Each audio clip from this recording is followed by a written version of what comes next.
పట్టుదల ఉంటే అంగవైకల్యం అడ్డు కాదని నిరూపిస్తున్న వెంకటరమణ అందరికీ ఆదర్శమని మంత్రి జూపల్లి కృష్ణారావు కొనియాడారు. పుట్టుకతోనే ఎముకల బలహీనత వ్యాధితో బాధపడుతూ కనీసం కాలు కదపలేని స్థితిలో ఉన్నప్పటికీ తన ప్రతిభతో సొంతంగా ఆర్థిక స్థిరత్వాన్ని సాధించిన వెంకటరమణ సంకల్పం గొప్పదని ప్రశంసించారు.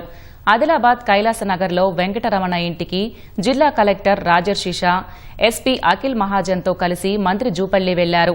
వెంకటరమణను సన్మానించి ఆయన సాధించిన ప్రగతిని అడిగి తెలుసుకున్నారు.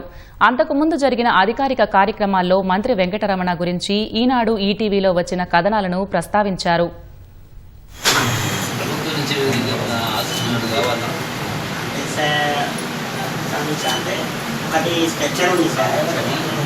స్ట్రెచ్చర్ కమ్ వీల్ చైర్ ఉంది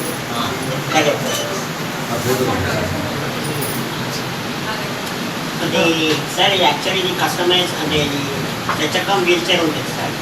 ఇది ఎట్లా అంటే మామూలుగా కావాలి.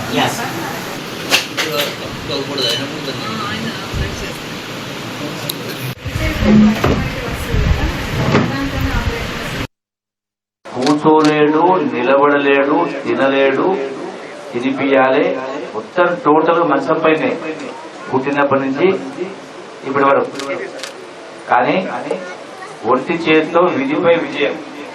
అంటే అంగవైకల్యం ఉన్నా ఏది లేకపోయినా కూడా ధైర్యంతో మంచంలో పడుకొని చదువుకోలే గొప్పగా. కానీ సెల్ ఫోన్ పట్టుకొని ఈ సెల్ ఫోన్ లోనే ఇంగ్లీష్ నేర్చుకున్నాడు, చదువు నేర్చుకున్నాడు, 10 పాస్ అయ్యాడు. ఏఐ అంటారు మనం, ఆర్టిఫిషియల్ ఇంటెలిజెన్స్.